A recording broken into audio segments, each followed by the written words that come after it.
want to talk today about how we all, most of us, and especially if you're on this channel, probably grew up in a dysfunctional environment where you had to sacrifice on some level who you really are, in some way, who you really are for safety and belonging.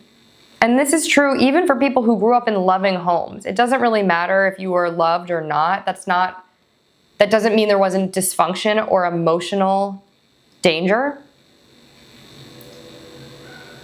And for me, I grew up in an extremely loving household. I love my family. My family loves me. That's not a question. But there was a lot of dysfunction because there was a lot of generational trauma, a lot of unprocessed pain, a lot of unconscious conditioning. And I was one of those people who was born into the family of dysfunction. And as is the case with black sheep, it was all very conscious for me very early, where a lot of my family internalized and repressed a lot of the dysfunction, or just were embedded in it more naturally. I stuck out like a sore thumb, and being the one that takes on more consciously, at least early on, a lot of the dysfunction looked like the problem. Was an easy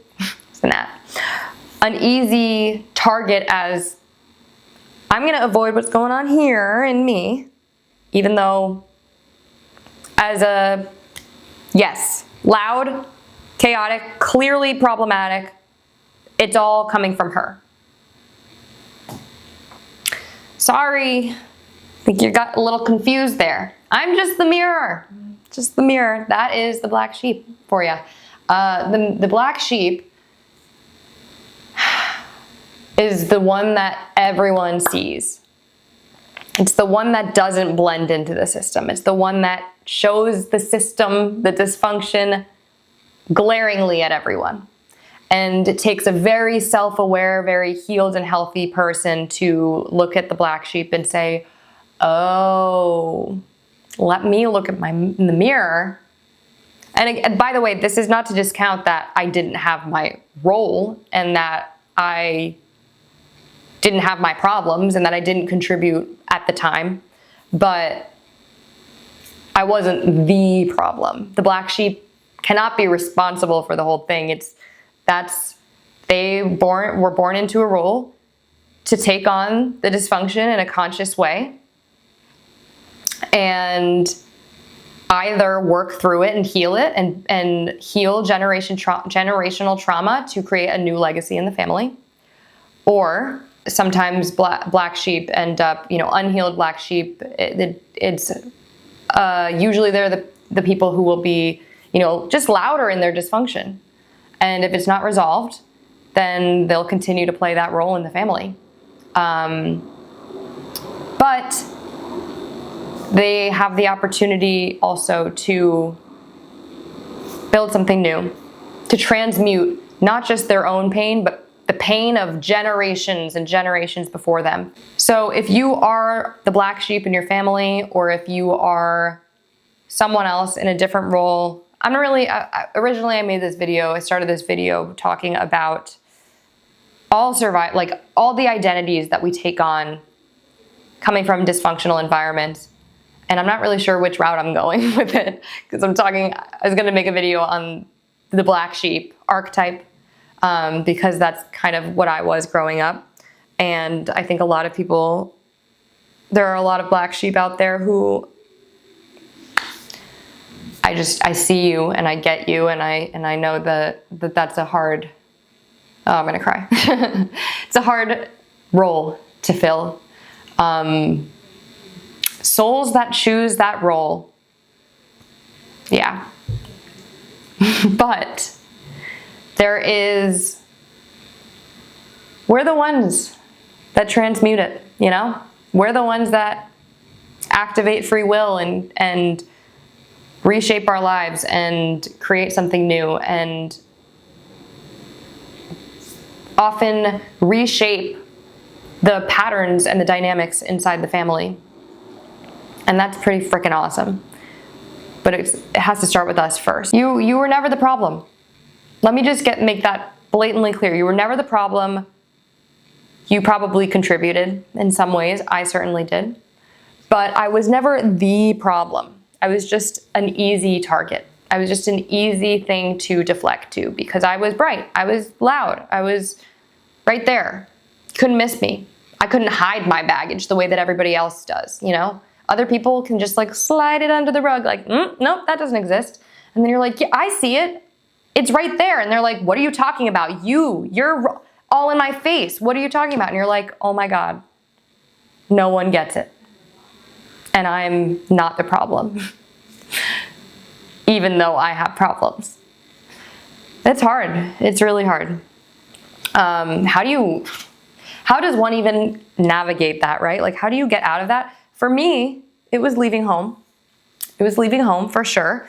Getting away from the dysfunction, building a life for yourself that is authentic, I think getting away from it helps you sort of dissolve that identity because it truly is an identity. And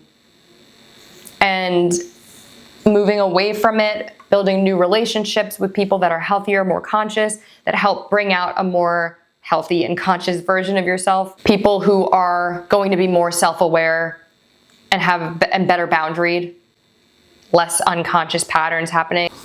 Yeah, move away from home. That is like absolutely necessary in my opinion. If you are still around dysfunction, move away from home, establish clear boundaries with your family, establish clear boundaries with whoever brings out or does not hear your voice, your truth, and defaults to conditioning and patterns where you are portrayed as the problem. Get away from it. You will never heal in that environment. I will tell you that right now. I would have never healed in that environment. I needed to move across the country and draw clear boundaries, energetic boundaries with my family in order to really build up this, not even build up, I mean, come back to who I actually am, build safety in my body enough to be more sovereign, be more self-reliant, less validation seeking, less, I guess, to feel like I don't need to belong in that role anymore. Like, it's a nervous system thing because it's not a mental thing. There's nothing you can do mentally. You just need to go somewhere where you can really relax into your nervous system. I think that's probably the only thing that comes to mind, to be honest, because if you can just find physical and energetic and emotional space for yourself, for your nervous system, that's when you really come back home, I think. And obviously go somewhere where you're not going to fall into the same patterns. So being very mindful, listen to your intuition, go where you're going to feel safe, go where your body says yes. And then just keep following that. Keep following that yes, that knowing, that pull towards truth, towards safety. And you'll watch old identities collapse and crumble. You'll watch everything that was an extension of those survival mode based identities collapse. Old toxic dynamics, relationships that were attached to that identity, all of it. And you'll watch your family dynamic restructure around the new, more sovereign, empowered, self-actualized version of you. And it's a cool thing to see. May even inspire some of their growth and healing too. And that is the role of the black sheep. Well, that's the goal of the black sheep, I think, isn't it? I think so. Maybe I'll make something more on this. This one's a pretty kind of impromptu. I feel like I need to process and think a little bit more about this. But if you are a black sheep in your family, or if you know a black sheep, or your sibling is a black sheep and you love them to death, comment below. Let me know where you're at in life, what your experience has been, and where you're from. I would love to hear from you. Thank you for watching. Please give this video a thumbs up if you enjoyed it, if it resonated with you, and please subscribe to my channel for more content like this. Also, just totally realized that I made a mental note to look directly at the camera. Shout out to Steve and my mom. I already forgot. And now the video is over, and I just remembered. Next time. We'll get them next time. Anyways, all right. Thank you, and I will talk to you soon. Bye.